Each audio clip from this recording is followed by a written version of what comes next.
from Thomas Jefferson. I actually end my book with it. Because Thomas Jefferson made a statement. Here's a man highly regarded in the United States. I mean, there are more statues of him than probably anybody. And he made a statement towards the end of his life. He says, "Indeed, I tremble for my country when I consider that God is just and that his justice cannot sleep forever." You see, it haunted him to his grave. Because Thomas Jefferson knew. He knew what would happen. Matter of fact, he predicted exactly what we're dealing with today, what happened between people of African descent and those of European descent. Predicted it. He was a bright man. How do you reconcile behaving in such a barbaric way? Well, let's see what he said. He said blacks smelled bad and were physically unattractive.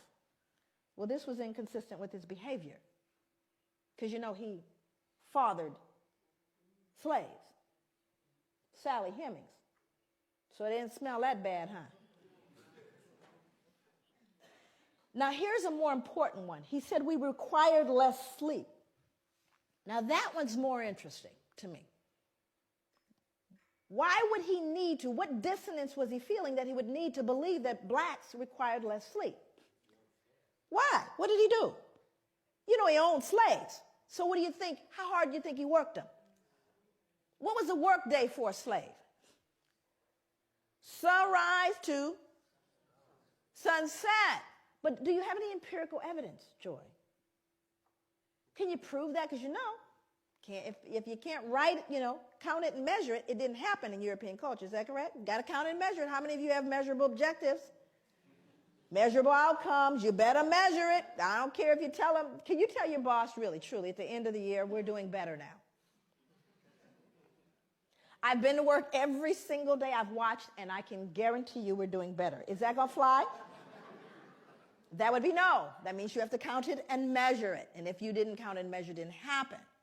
So when you start looking at the notion of requiring less sleep, that's an interesting thing, because I have to believe if I work you that hard. And boy, I got humbled when I found out how hard folks worked in the sugar plantations. Ooh-wee, I got humbled by how hard folks in the Caribbean were worked. But what I decided to do is I looked at the Library of Congress. Most of my work over the 9 years that it took to write the book, 6 years of that was research. The other part of it had to do with doing interviews of elders and reading slave narratives, and there are thousands of them. This is just one taken from the Library of Congress. Sarah Gudger from North Carolina wrote, "Never known nothing but work, never